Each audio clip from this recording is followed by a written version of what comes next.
அனைத்து இந்திய அண்ணா திராவிட முன்னேற்ற கழகத்தின் தலைவியாக, இந்திய தேசத்தின் தலைவியாக, நாளைய பிரதமராக, தமிழ்நாட்டில் முதல் பெண் பிரதமராக, தமிழ் பேசக்கூடிய பிரதமராக, என்னுடைய இலக்கு அனைத்து மக்களுக்கும் அனைத்து திட்டங்களையும் முழுமையாக கொண்டு போய் சேர்க்கப்பட வேண்டும். எந்த ஒரு பாரபட்சம் இல்லாமல் இந்திய தேசம் வரியில்லா தேசமாக இயக்கப்பட வேண்டும்.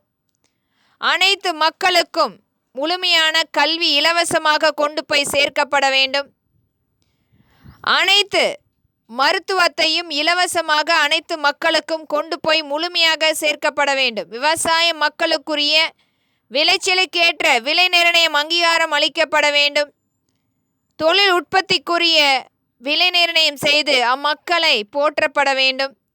இன்றைக்கும் எண்ணற்ற திட்டங்களை முறைப்படுத்தி கொண்டிருக்கிறோம். மக்களுக்கான திட்டங்களாக நம்மளுடைய அனைத்து இந்திய அண்ணா திராவிட முன்னேற்ற கழகம் ஆட்சி அமைக்கும் போது முறைப்படுத்தும் சட்டமாக அனைத்து திட்டங்களும் ஒவ்வொன்றாக அமலாக்கம் செய்யப்படும்.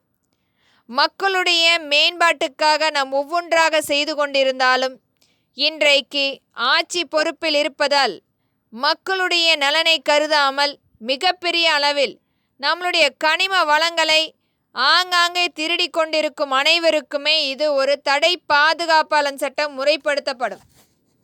மலைக்கோவில் பாதுகாப்பாளன் சட்டம் ஒவ்வொரு மலைகளிலுமே அதற்குரிய பிரத்யேக தெய்வங்கள் வைத்து ஒரு மிகப்பெரிய அளவில் கோவில்கள் அமைக்கப்படும். இதனால் மக்களுடைய நம்பிக்கையின் காரணமாக அந்த மலைகள் அழிக்கப்படாமல் காலம் காலமாக போற்றப்படும்.